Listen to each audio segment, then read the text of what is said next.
ఓం సమర్థ సద్గురు సాయినాథ్ మహారాజ్ की जय, ద్వారకా మాయ की जय, గురుదేవ్ దత్ की जय. సాయి భక్తులందరికీ మన ఛానల్కి స్వాగతం అండి. సాయి భక్తులందరూ సుఖ సంతోషాలతో ఉండాలని సాయిబాబా తరఫున నేను కూడా కోరుకుంటున్నాను. ఈరోజు సాయిబాబా గారు మీకు ఒక విషయం చెప్పమన్నారు. బిడ్డ, ఎంతో దూరంలో లేదు, నువ్వు అనుకున్నది జరగడానికి ఇంకా ఎంతో దూరంలో లేదు. అనవసరంగా రాత్రి పొగలు దాని గురించి ఆలోచించి కంగారు పడుతున్నావు తల్లి. నేను ఉన్నాను కదా.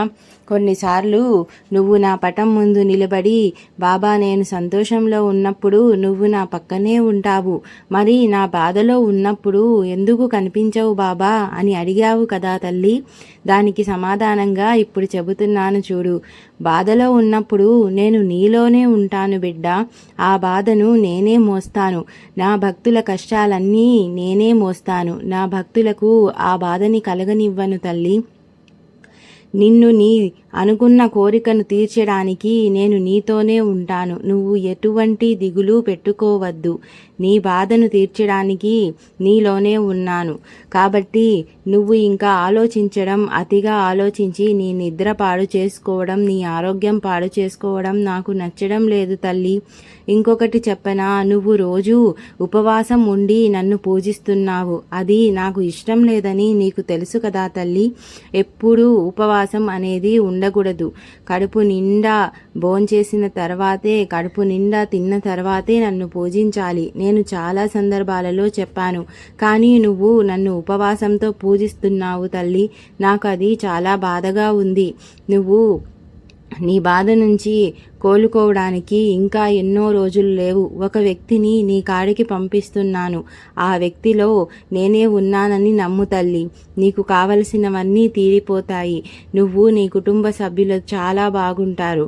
నీ వాళ్ళ గురించి నువ్వు వేడుకుంటున్నావు బిడ్డ, అది నాకు బాగా అర్థమవుతుంది.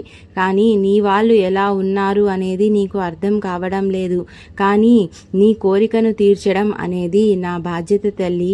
నేను ఖచ్చితంగా తీరుస్తాను. నువ్వు ఎటువంటి ఆందోళన పెట్టుకోవద్దు బిడ్డ. నీ సాయిని నమ్మావు కదా, నేను నీతోనే ఉన్నాను. నువ్వు కోరుకున్న కోరిక, నీ సొంత ఇంటి కల, ఉద్యోగంలో రావాల్సిన మార్పు, ఉద్యోగం కావాలని నీ వాళ్ళకి నువ్వు కోరుకుంటున్నది అన్నీ నాకు తెలుసు బిడ్డ. నువ్వు ఎటువంటి చింత పడొద్దు. నీకు కర్మ ఫలితం తీరిపోతుంది. ఇంకా కొన్ని రోజుల్లో నీకు మంచి ఘడియలు రాబోతున్నాయి తల్లి.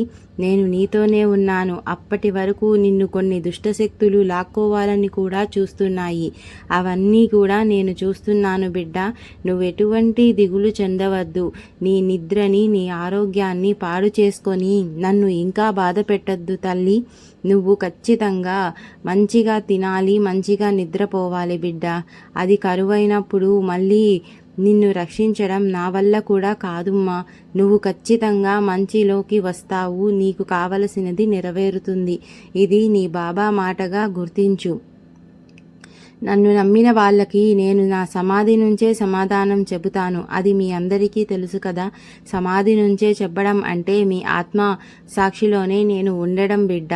మీరు మాట్లాడేది, మీకు చేసే పని ఏది మీరు చేస్తున్నట్లు కాదు బిడ్డ. అంతా మీ వెనుక నేనే చేపిస్తూ ఉన్నాను. మీరు చేసేది ఏదైనా మంచికే. ఈరోజు అది చెడుగా అనిపించవచ్చు బిడ్డ. ఖచ్చితంగా ఒకరోజు దానివల్ల మీకు మంచి ఫలితమే వస్తుంది.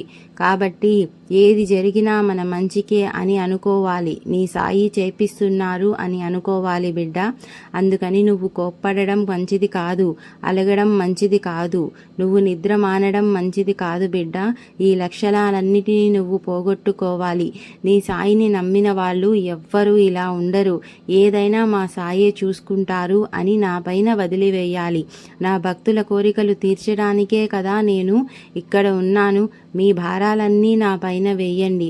మీరు నన్ను పిలిస్తే పలుకుతాను. నువ్వు పిలుస్తున్నావని నాకు బాగా తెలుసు బిడ్డ. నీ వెనకే నేను ఉన్నాను. ఇకపైనైనా నేను చెప్పినవన్నీ నువ్వు ఆచరించాలి. నువ్వు ఎటువంటి ఆలోచనలు పెట్టుకోవద్దు. ఆరోగ్యం ఖచ్చితంగా పాడవ్వబోతుంది బిడ్డ. నిన్ను నేను కాపాడుకుంటూ వస్తున్నాను. నీకు కూడా ఈ సంగతి తెలియాలని ఈ సందేశంలో వినిపించడం జరుగుతుంది. వింటున్నావు కదా బిడ్డ. ఈ వీడియో నీ దాకా వచ్చింది అంటే ఇది నీ కోసమే అని గుర్తించు. ఓం సాయిరామ్ అని నువ్వు జపిస్తూ ఉన్నావు. దానిని నేను ఎప్పుడూ వింటూ ఉన్నాను బిడ్డ, జాగ్రత్త.